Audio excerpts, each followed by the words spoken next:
So unfortunately, we have to talk about this again. There was another school shooting, this time at Brown University.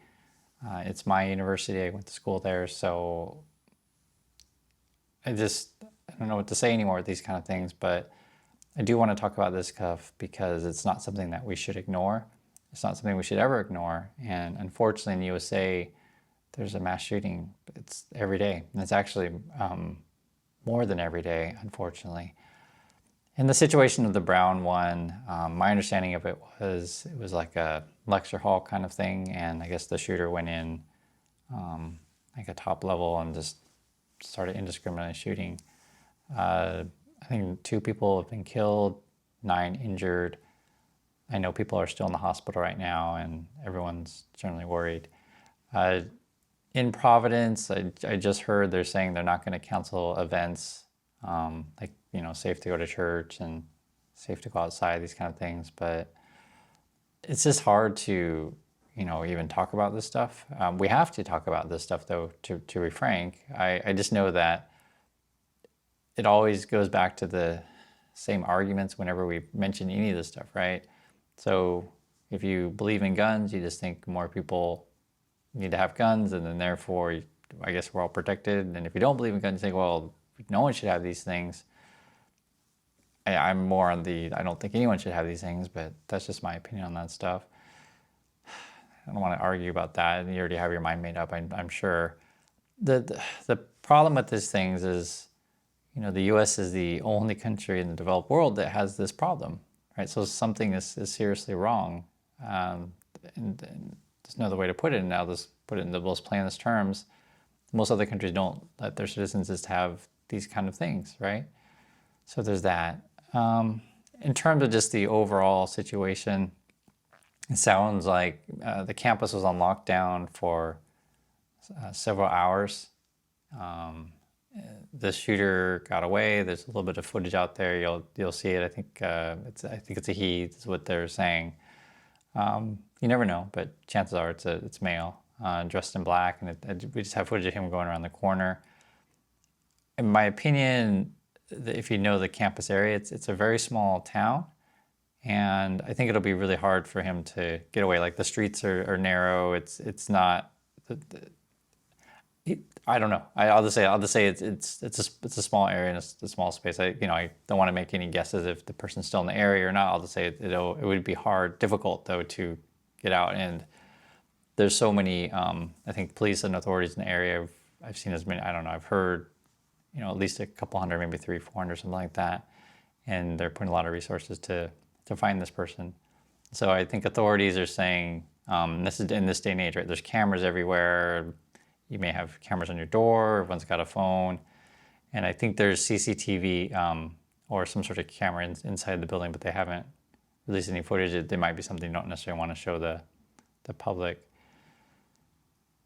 It's like, how do you talk about this stuff? There were, from my understanding, I think it's at least 2 students at Brown had like at least one. No, actually it says at least 2 students at Brown have survived school shootings before. So that means that there are people had a school shooting at their high school, and it's like, you hope that doesn't happen again. Yeah, it says one is Mia Tretta Jr., who was shot.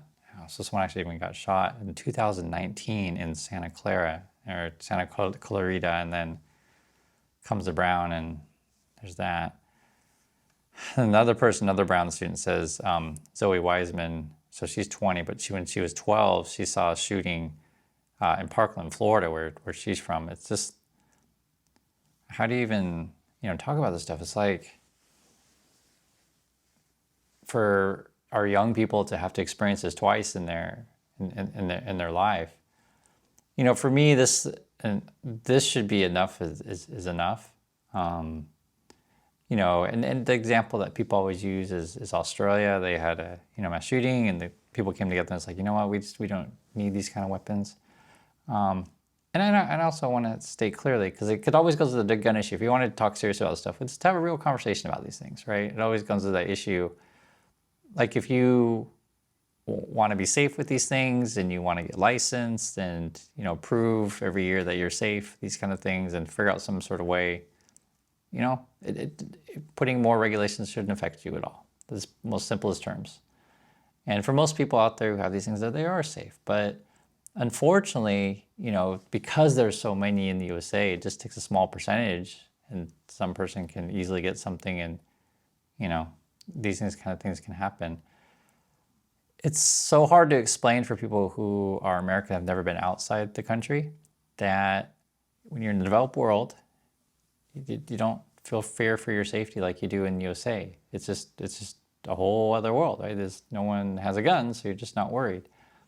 And sometimes people, ask me, and I ask other people in other countries. We have someone in the community that mentioned, say, something like in Germany, that maybe people have guns, but you would have it registered and you would store it somewhere else. I think it's a similar situation in Korea. People might want to do shooting as like a hobby, because just target practice, that kind of thing.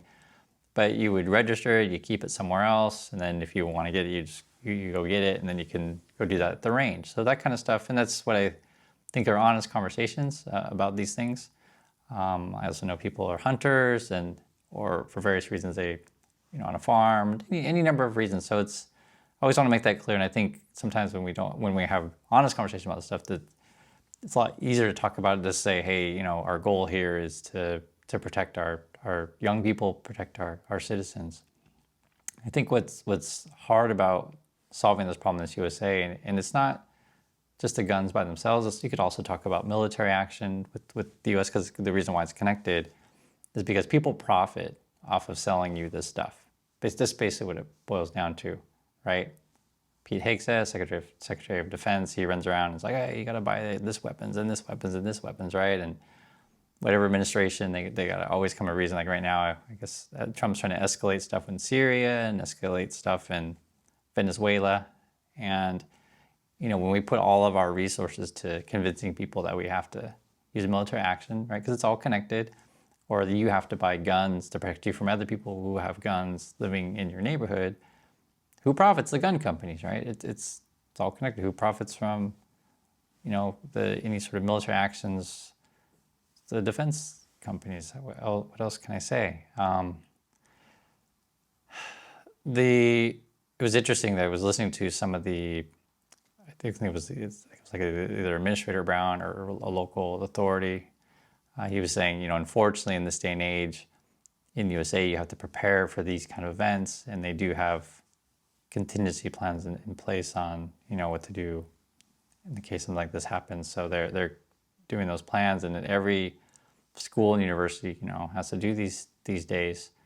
There was something we talked about before on the channel, where there was a mom just expressing thoughts, or like actually both of her kids, it was like both in elementary, are doing shooting drills at schools, which is something that, my experience at school, I never ever had to do. And, I'm 50, people who are older, you probably would never have to do it either. It's just like this whole concept is absolutely insane. I'll be frank with you guys, as long as the Republicans are in power, you won't see much movement on any sort of gun laws. And what's so crazy and insane about this whole thing is, like, if people were really honest about this stuff, you would see, just look at the numbers. Anyone can look at the numbers. It's all public. You can compare, per capita, what's going on in USA compared to any other, developed country in the world. Because if you want to look at, a different country that's just, be it a warlords or whatever, it's like, yeah, sure, the USA compared to something like that. But, with the current environment that we're in, and we don't know the motive of anything, and also just want to make it clear, I don't want to see shootings of, like, say, the Charlie Kirk thing. I don't want to see any political violence, stuff like that. I don't want to see school shootings. I don't want to see any of this kind of stuff. And it's so difficult to explain when you leave the USA, go to, again, another developed country, and just like a weight lifted off your shoulders that no one's going to harm you in the way that they would in USA. Like, you don't have to send your kids off to school and worry for their safety like this. It's just not a thing, And I always address the arguments that the gun people make, because I read them. They'll say, oh, well, you have knives in Japan, you have knives in Korea, you have knives in UK or whatever. It's like, Sure, yeah, people have knives, they have cars and stuff like that, but it's not an honest argument because I can't drive my car, into a lecture hall the same way in the same ease. It's a completely dishonest argument, right? I mean, guns are the purpose, and if you let civilians have these, certain kind of things that you can, be able to do this is just terrible. So I hope they find the person quickly, of course, and I hope, bring the person to justice, or it could be more than one, I don't know. But, at the moment they're looking for a lone gunman. But I just would consider, in the future we need to vote and pick leaders and people that represent us that do care about the general public on these issues. And I think you can come up with some sensible things. But just the reality, there's the gun lobby in USA has a lot of money, and they have a fervent small percentage of the country that thinks that everyone needs to have a weapon, and basically the gun companies profit. That's basically what it boils down to. And there could be a real possibility in this day and age that all these, supposed gun nuts, they could be all bots for all we know. I mean seriously, because we talked about this before. You can find my video on that. We talked about the Nick Fuentes and the Elon Musk thing where it's like filled with bots and they pump up these like really extreme kind of points of view. But I'll just be frank with you guys. Like the average person, if you give them a choice, hey, if you could send your kids to school, and school, fantastic place to learn, your kids are safe, don't have to worry about healthcare, right? Don't have to worry about getting fired. Like it's stable, and you can focus on it and bettering, yourselves and everyone around you, and not worry about this stuff. Everything changes. So this is sort of why, on the channel we talk all the time about the economy, because it matters. Like it puts a lot of people under stress. Like I think the culture that is in the USA, it's basically Squid Game, Hunger Games kind of thing, and this is just a symptom of that, and we need to figure out how to fix this stuff. So that's my thoughts on this. I do appreciate your time, and I hope everyone is safe. And that's all I have to share about that. So I'll see you in the next video.